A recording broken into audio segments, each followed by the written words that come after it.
Joining me now, retired Navy commander and former Pentagon spokesman, J.D. Gordon. J.D., hi, how are you? Hey Liz, great to see you. Happy New Year. Happy New Year to you too. JD, this is a pretty serious topic, but I do want to get right to this question of the day. I mean, we've seen the aftermath. We've seen the violence, the horror that happened in Istanbul in Turkey on New Year's Eve. And my question to you is, will this prove to us, and I guess by us, I mean not just America, but the West in general, does this prove to us once and for all that ISIS is not contained, as President Obama once claimed? They're not backing down. They're certainly not the junior varsity team, and that this is proof that they will stop at nothing to expand their caliphate?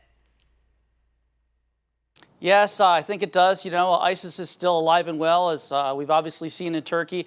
But bigger picture, I think it's important to understand that Turkey has been turned into a de facto war zone. It has wars on the southern borders in Syria and Iraq. And basically, Turkey is this participant in what's been going on for decades, is this Sunni versus Shia conflict. We have the Turks and the Saudis on the Sunni side, the Iranians on the Shia side. And Turkey has been basically letting all these jihadists in, these Sunni Muslims from around the world, into Turkey so that they go into Syria and help bleed Bashar al-Assad dry. So Turkey shares some responsibility in what happened. Right, and I guess I wanted to ask you about this. I read a piece by the New York Times about this attack. They were saying that it's a commentary on exactly what you just said. It's a commentary on the deepening fault lines within Turkey, on, you know, the attempted military coup that was put down by Erdogan. JD, when I look at this attack, I think it's more, and this is my opinion, of course, I think it's more of a commentary on ISIS. They know no bounds here. They're not looking just to attack America like Al-Qaeda was. They're looking to attack anybody who's vulnerable, who does not wish to be a willing participant in their caliphate. Well, you know, it is. ISIS is like a magnet for basically psychopaths and losers from around the world. They're getting people from Europe, from Central Asia. It looks like the attacker was a guy from Uzbekistan, one of the former Soviet republics, which is a Muslim-majority country. And so basically they're getting all these radicals because of this radical ideology of Islam coming from Mecca, the hardcore political Islam.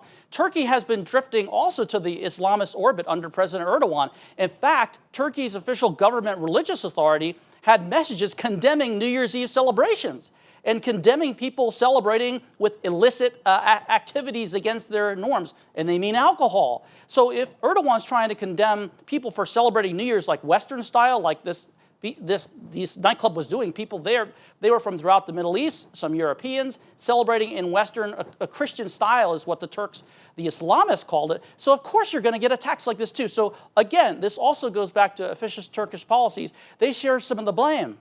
Right, right, and I think that makes sense too, and I want to ask you, we saw last week, or the week before I should say, we saw the assassination of the Russian ambassador in Turkey by the police officer, the Turkish police officer. He wasn't on duty, but he was part of the police force here.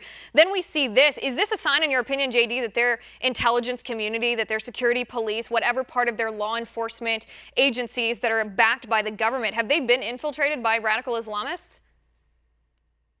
Yeah, definitely. I mean, this guy was a riot police officer. He just flashed his badge. He didn't even have to go through security. And then he was stalking the Russian ambassador right behind him, shot him from behind. I mean, it was crazy why the Russians didn't have bodyguards on both sides of them, why the Turks didn't have better security. But basically, Turkey is really slippery. They're on a slippery slope sliding down. They've got over 2.5 million Syrian refugees in there, and the government itself is sliding towards Islamism. Unfortunately, the political left, like President Obama and like a lot of leftists in Europe, are making excuses. So people get confused in the West and they really don't know what's going on. So I'll name the enemy. That's radical Islam, and Turkey is also impacted by it.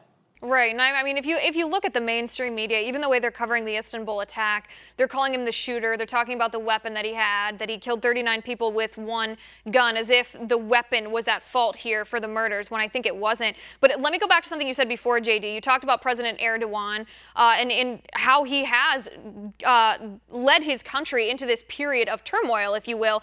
And I want to ask you how he's going to react to this, because it seems to me that this could just give him another excuse to clamp down harder. We've already in the last couple days seen him take over the media. He won't let them say anything about the attack except what he's officially said. Yeah, Liz, you're absolutely right. I think he's going to really put the hammer down on civil society there. It's going to be even tougher for Turks to have a normal life. And you know what? I think he's going to go after alcohol even more, too, because there's a big fissure right now, as that New York Times piece did cite. There's a big fissure between the secular society and the religious society.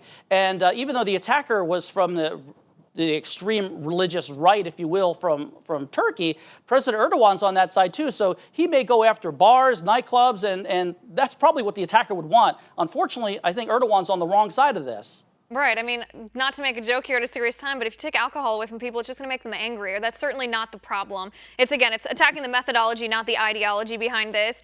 JD, thank you so much, as always, for your analysis on this. That's all the time we have for today, but it was great to talk to you.